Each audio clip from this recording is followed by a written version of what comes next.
भारतीय space agency ISRO ने 14 तारीख को चंद्रयान-3 लॉन्च कर दिया।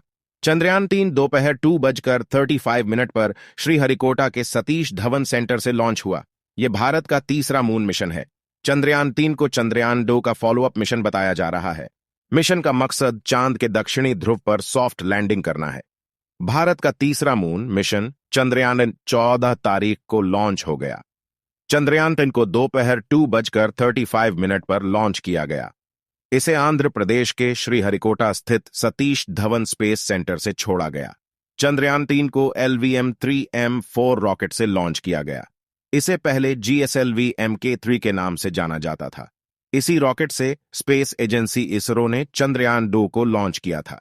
इसरो इससे पहले साल 2008 में चंद्रयान-1 और 2019 में चंद्रयान-2 लॉन्च कर चुका है। चंद्रयान-1 में सिर्फ ऑन ऑर्बिटर था। चंद्रयान-2 में ऑन ऑर्बिटर के साथ साथ लैंडर और रोवर भी थे। चंद्रयान-3 में ऑन ऑर्बिटर नहीं होगा, सिर्फ लैंडर और रोवर ही रहेंगे। इसरो ने इस बार भी लैंडर का नाम विक्रम और रोवर का प्रज्ञान रखा है।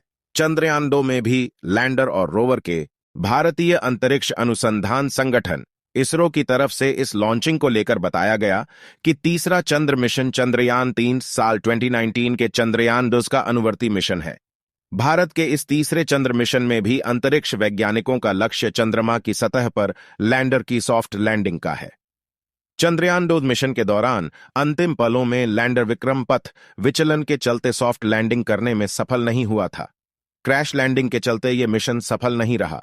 चंद्रयान-3 प्रोग्राम के तहत इसरो अपने मून मॉड्यूल की मदद से चांद की सतह पर सॉफ्ट लैंडिंग और चंद्र भूभाग पर रोवर की चहलकदमी का प्रदर्शन करके नई सीमाएं पार करने जा रहा है।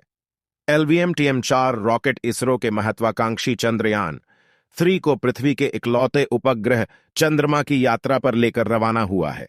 इस रॉकेट को पहले GSLV Mk8 कहा जाता था। भारी उपकरण ले जाने की इसकी क्षमता के कारण अंतरिक्ष वैज्ञानिक इसे फैट बॉय भी कहते हैं। इसरो वैज्ञानिकों के मुताबिक अगर सब कुछ ठीक रहा तो ये अगस्त के आखिर में चंद्रमा पर उतरेगा।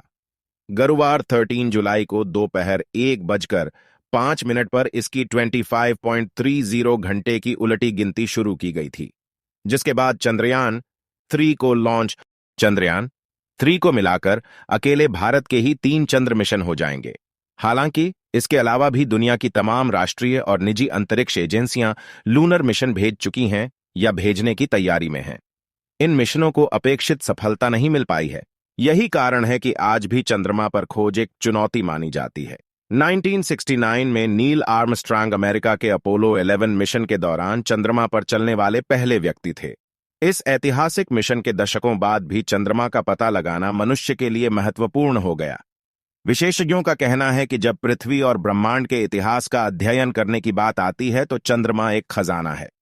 चंद्रमा पर मिशन भेजने के उद्देश्यों को लेकर नासा की वेबसाइट कहती है कि चंद्रमा पृथ्वी से बना है और यहां पृथ्वी के प्रारंभिक इतिहास के साक्ष्य मौजूद हैं। हालांकि पृथ्वी पर ये साक्ष्य भूगर्भिक प्रक्रियाओं की वजह से मिट चुके हैं। नासा के मुताबिक चंद्रमा वैज्ञानिकों को प्रारंभिक पृथ्वी के नए दृष्टिकोण प्रदान करेगा। पृथ्वी चंद्रमा प्रणाली और सौर मंडल कैसे बने और विकसित हुए जैसे सवालों के जवाब वैज्ञानिकों मिल सकते हैं। इसके साथ ही पृथ्वी के इतिहास और संभवतः भविष्य को प्रभावित करने में क्षुद्र ग्रह प्रभावों की भूमिका के बारे में भी पता लगाया जा सकता है। प्रधानमंत्री नरेंद्र मोदी ने ट्वीट किया, जहां तक भारत के अंतरिक्ष क्षेत्र का सवाल है तो 14 जुलाई 2032 का दिन हमेशा सुनहरे अक्षरों में अंकित रहेगा। चंद्रयान-3 हमारा तीसरा चंद्र मिशन अपनी यात्रा पर निकलेगा। यह उल्लेखनीय मिशन हमारे राष्ट्र की आशाओं और सपनों को आगे बढ़ाएगा।